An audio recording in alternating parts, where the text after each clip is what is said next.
नमस्कार, मैं तरुण वर्मा और मैं एक क्लिनिकल साइकोलॉजिस्ट हूँ। इस वीडियो में मैं आपसे बात करूंगा टेंशन हेडेक के कुछ इलाज की ऑप्शंस के बारे में। पिछली एक वीडियो में मैंने आपसे टेंशन हेडेक के सिम्टम्स, कॉजेज और उसके नेचर के बारे में बात की थी। इस वीडियो में सेकंड पार्ट में मैं आगे बढ़ते हुए आपसे टेंशन हेडेक का इलाज कैसे किया जाए, कैसे दवाइयों से और कुछ दूसरी स्ट्रेटजीज जो कि लाइफस्टाइल हेल्थ की स्ट्रेटजीज होती हैं उनकी मदद से कैसे टेंशन हेडेक को दूर किया जाए, इसके बारे में बात करूंगा। तो आइए आगे बढ़ते हैं और मैं टेंशन हेडेक के बारे में आपको और फर्दर जानकारी देता हूं।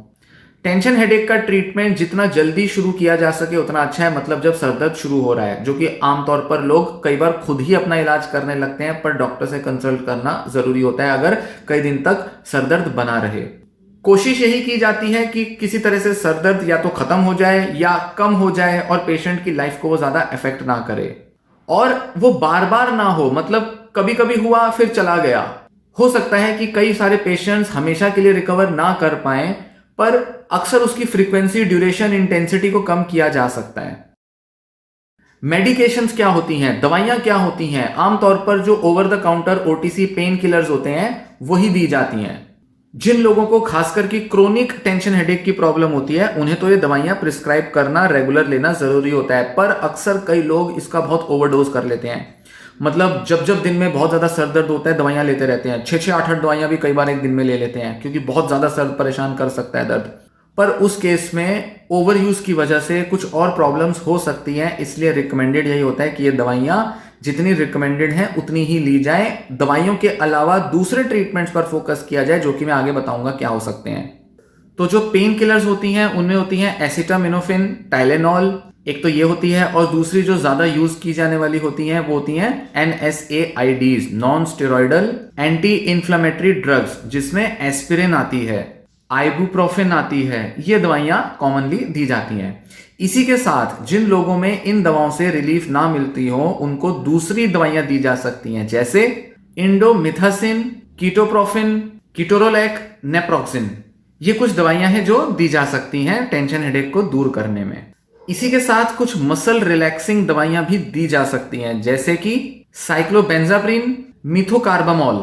ये दवाइयां तो अक्सर तब ली जाती हैं जब सरदर्द ज्यादा हो रहा हो या सरदर्द हो, पर कुछ दवाइयां ऐसी हैं जो कि आप रोज लेते हो ताकि आप धीरे धीरे धीरे ये सरदर्द की कंप्लेंट से पूरी तरह से दूर हो जाओ और वक्त के साथ आपको ज्यादा दवाइयां ना लेनी पड़े। उस केस में आपको एंटी डिप्रेसेंट दवाइयां दी जा सकती हैं, जैसे कि SSRI दवाइयां, मतलब सेलेक्टिव सेरोटोनिन रीअपटेक इनहिबिटर्स, जिसमें फ्लुओक्सिटीन, पेरोक्सिटीन, वेनलाफेक्साइन ये दवाइयां आती हैं। कुछ ट्राइसाइक्लिक एंटी डिप्रेसेंट दवाइयां भी होती हैं, जैसे कि एमिट्रिप्टालिन या प्रोट्रिप्टिलिन। और कुछ केसेस में एंटी सीजर दवाइयां, मतलब दिमाग के दौरे को रोकने वाली जो दवाइयां होती हैं वो भी दी जा सकती हैं, जैसे कि टोपिरामेट।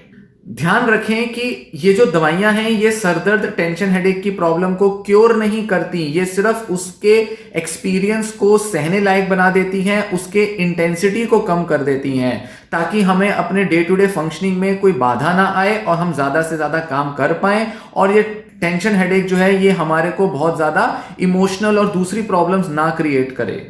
अक्सर ऐसा भी हो सकता है कि अलग अलग टाइम पर दवाइयां बदली जाएं, क्योंकि कुछ दवाइयां काम करनी शायद बंद कर दें, दिमाग की टॉलरेंस हो जाए या दिमाग किसी तरह से हैबिचुअल हो सकता है कुछ इन दवाइयों के लिए, जिस वजह से काम करना बंद कर सकती हैं। तो ऐसे में दवाइयां अगर बदली जा रही हैं तो इसमें हताश ना हो, ये ना सोचें कि आपकी प्रॉब्लम बहुत सीवियर हो गई या बहुत बढ़ गई।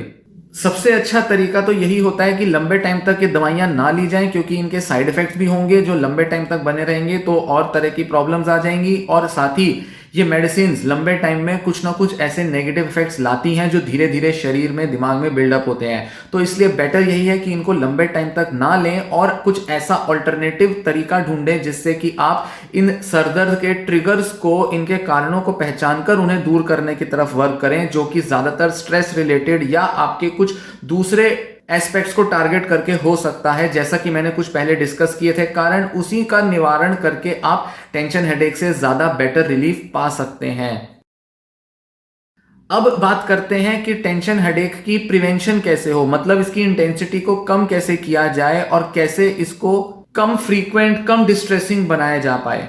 इसके लिए कुछ साइकोलॉजिकल और ऑल्टरनेटिव तरीके हैं, मतलब ये नॉन मेडिकल इलाज है, जिसमें एक टेक्निक होती है जिसे कहते हैं बायो फीडबैक। ये बहुत हेल्पफुल हो सकती है कई लोगों के लिए।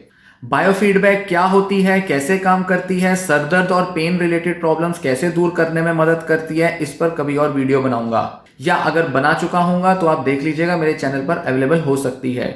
इसी के साथ कॉग्निटिव बिहेवियरल थेरेपी भी दी जा सकती है, खासकर तब जब बहुत सारे साइकोलॉजिकल, बिलीफ, इमोशनल फैक्टर्स मौजूद हों जो कि टेंशन हेडेक शायद ला रहे हों।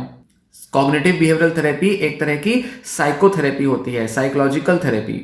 इसी के साथ acupuncture, massage therapy, music therapy, hydrotherapy मतलब वाटर से की जाने वाली थेरेपी, फिजिकल थेरेपी, कुछ फिजिकल एक्सरसाइजेस करना, डीप ब्रीदिंग, रिलैक्सेशन एक्सरसाइजेस। एक बहुत इफेक्टिव रिलैक्सेशन एक्सरसाइज होती है जिसे JPMR कहा जाता है, Jacobson progressive muscle relaxation. Progressive muscle relaxation की जो भी टेक्निक्स हैं वो मस्कुलर पेन या किसी भी तरीके के पेन प्रॉब्लम्स को दूर करने में, खासकर की जो एंजाइटी से रिलेटेड होती हैं उनको दूर करने में ये टेक्निक बहुत हेल्प करती है। तो भले ही एंजाइटी हो, भले ही स्ट्रेस से रिलेटेड कुछ और फिजिकल प्रॉब्लम्स आ रही हो, या हेडेक या कोई और पेन की प्रॉब्लम्स हो, इन सब में JPMR बहुत इफेक्टिव है। कई दशकों से इसकी इफेक्टिवनेस को कई सारे रिसर्चेस में देखा जा चुका है, और एंजाइटी और पेन रिलेटेड प्रॉब्लम्स में सबसे पहले सबसे ज्यादा रिकमेंड की जाने वाली ये टेक्निक होती है। इसके अलावा रिलैक्सेशन की दूसरी टेक्निक्स भी यूजफुल हो सकती हैं, जैसे कि माइंडफुलनेस, मेडिटेशन, योगा, ये सब हेल्पफुल हो सकते हैं। कई लोगों में हिप्नोथेरेपी भी काफी हेल्पफुल देखी गई है टेंशन हेडेक को दूर करने में। इसी के साथ कुछ और बातें ध्यान रखने की हैं इन ट्रीटमेंट स्ट्रेटजीज के अलावा, जो कि बहुत हेल्प करेंगी लंबे टाइम तक टेंशन हेडेक की प्रॉब्लम को कम रखने में, इसकी फ्रीक्वेंसी, इंटेंसिटी, ड्यूरेशन को कम रखने में। तो इसमें क्या आते हैं, बहुत कॉमन, बहुत सिंपल और बहुत ही बेसिक से चेंजेस हैं जो कि आप ला सकते हैं। जैसे सबसे पहले अपना स्ट्रेस, अपना तनाव कम करें, जिस भी वजह से आ रहा हो। दिन में एक कोई प्लान बनाएं, किसी तरह से अपने डे को थोड़ा ऐसे शेड्यूल करें कि आपके पास बहुत रिस्पॉन्सिबिलिटी वाले काम करने के लिए अलग से टाइम हो और आप अपना तनाव कम से कम रख सकें। काफी फ्री टाइम अपने को जरूर दें। साथ ही आप अपनी स्पीड को भी थोड़ा मैनेज करें, लगातार कई कई घंटों तक काम ना करें, बीच बीच में अच्छे खासे ब्रेक लेते रहें। ऐसे में कुछ वो काम करने की कोशिश भी करें जिससे कि आपको एंजॉयमेंट मिलती है, मजा आता है, आपको थोड़ा एंटरटेनमेंट मिल जाता है, या आपको थोड़ा रिलैक्सेशन हो जाता है। सपोर्ट सिस्टम भी आपका अच्छा अवेलेबल होना चाहिए, मतलब आसपास ऐसे लोग होने चाहिए जो आपके सरदर्द और दूसरे तरह की प्रॉब्लम्स को समझते हों, जो इसके इलाज में आपकी हेल्प कर रहे हों, कोऑपरेटिव हों। आप अगर उनके साथ अपने काम को डिवाइड कर पाएं, किसी तरह से शेयर कर पाएं, तो इसके लिए वो विलिंग हो। ऐसे में आपके टेंशन हेडेक को सिर्फ एक बहाना, सिर्फ एक एक्सक्यूज या सिर्फ एक मन का वहम ना माना जाए, जबकि उसको एक एक्चुअल प्रॉब्लम की तरह देखकर स्ट्रेस के जो फैक्टर्स हैं, रिस्पॉन्सिबिलिटी वाले, तनाव वाले जो फैक्टर्स हैं, उसको बहुत ऑप्टिमिज्म के साथ, पॉजिटिविटी के साथ डील करने वाले लोग भी मौजूद हों, और आप भी इसी पॉजिटिविटी के साथ इसे मैनेज करें।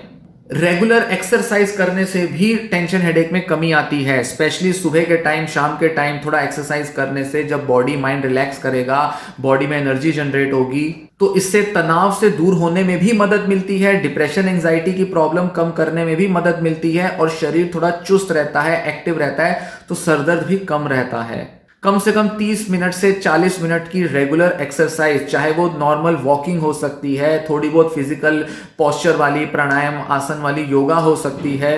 ध्यान रखें कि कुछ ऐसी आप फिजिकल एक्सरसाइजेस भी कर सकते हैं जिसमें आप अपने जॉ, अपनी फेस की मसल्स को टारगेट करें। कोई भी रिलैक्सेशन एक्सरसाइज या कोई फिजिकल एक्सरसाइज जिसमें आपके मुंह की मसल्स इन्वॉल्व हो, इसको जरूर टारगेट करें, क्योंकि अक्सर जिन लोगों को बहुत ज्यादा टेंशन, स्ट्रेस रहता है, खासकर टेंशन हेडेक होता है, उनकी जॉ की मसल्स में अक्सर बड़ी अकड़न आ जाती है, मतलब वो अक्सर बड़ी तेजी से अपने दांत, अपने मुंह बहुत ज्यादा पीसते हैं। और यह भी देखा जाता है कि जिन लोगों को स्ट्रेस बना हुआ है, वो रात को नींद के बीच जागकर जब कुछ बोलते हैं या नींद में बड़बड़ाते हैं, तो अक्सर ये देखने में आता है कि वो दांत भी ऐसे ऐसे करके बहुत पीसते हैं। ये दूसरे लोग नोटिस कर पाते हैं, और कई बार कुछ लोगों को खुद भी नोटिस होता है कि वो, उनका जो मुंह है बहुत स्टिफ है, बहुत ज्यादा उसके अंदर प्रेशर, टेंशन बिल्ड होता है, और उन लोगों में इस जॉ, फेस की मसल्स में जकड़न की वजह से ही सरदर्द हो सकता है। तो इस मसल को रिलैक्स करने के लिए एक्सरसाइजेस जरूर करें। टेंशन हेडेक को दूर करने के लिए अच्छी नींद जरूर लें। बहुत से लोग नींद को नेग्लेक्ट करते हैं और 2 घंटे 4 घंटे 6 घंटे ऐसे ही सोते रहते हैं, जबकि नींद एक बड़ा फैक्टर होता है बहुत लोगों के टेंशन हेडेक में। उससे ना ही सिर्फ आपका स्ट्रेस हैंडल करने की क्षमता बढ़ती है, डिप्रेशन एंजाइटी भी कम होते हैं और हेडेक पर भी असर आता ही है। दिन भर में थकान कम रहती है। अपना पोस्चर इंप्रूव करें। ध्यान दें कि आप कैसे बैठते हैं, कैसे खड़े होते हैं, कैसे काम करते हैं, सोते वक्त कैसे आपका पोस्चर होता है। ये सब छोटे छोटे चेंजेस लाने से भी बहुत फर्क आ सकता है। ज्यादा से ज्यादा पानी पिएं। बॉडी डिहाइड्रेट होती होगी, एंजाइटी कुछ स्ट्रेस वगैरह रहता है, बॉडी में पानी की कमी हो जाती होगी। पानी ज्यादा से ज्यादा पिएं और साथ ही फ्रूट्स खाएं, सैलेड खाएं, सलाद खाएं और ऐसे फल सब्जियां खाएं जिसमें कि पानी का इंटेक ज्यादा हो पाए। अपनी मील, अपनी डाइट बहुत ही बैलेंस्ड रखें। कई बार बहुत से लोग सरदर्द की वजह से मील्स स्किप कर देते हैं। मील्स स्किप ना करें क्योंकि उससे सरदर्द आ सकता है। या सरदर्द की वजह से स्किप करेंगे या फिर किसी और वजह से स्किप कर देंगे तो या तो सरदर्द आएगा या बढ़ जाएगा। इसलिए जिस टाइम खाना खाते हैं कोशिश करें उसी टाइम खाना खाएं। अलग अलग टाइम पर खाना ना खाएं। ये नहीं कि किसी दिन सुबह खाया, शाम को खाया, फिर किसी दिन में खाया तो रात में खाया, तो किसी दिन सिर्फ सुबह ही खाया, शाम को नहीं खाया। इन सब चीजों से बचें। रेगुलर मील जरूर लें।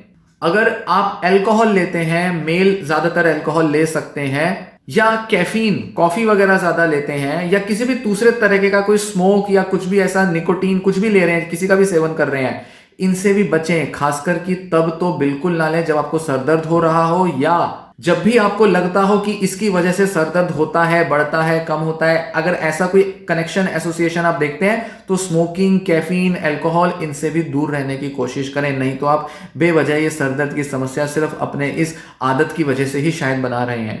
अपनी जो पेन किलर्स हैं, पेन रिलीविंग मेडिसिन हैं, उनके इंटेक को कम से कम रखें। कोशिश करें कि ये मेडिसिन आपको कम लेनी पड़े और दूसरे ऑल्टरनेटिव तरीकों से ही आप मैनेज करने की तरफ फोकस करें। ये नहीं कि दिन में बड़ा बिजी रहते हैं, 10 काम होते हैं, ये होता है, हमें इतना सब नहीं होता, काम धाम इतना सब कौन सोचेगा, दवा खाओ, छुट्टी लो।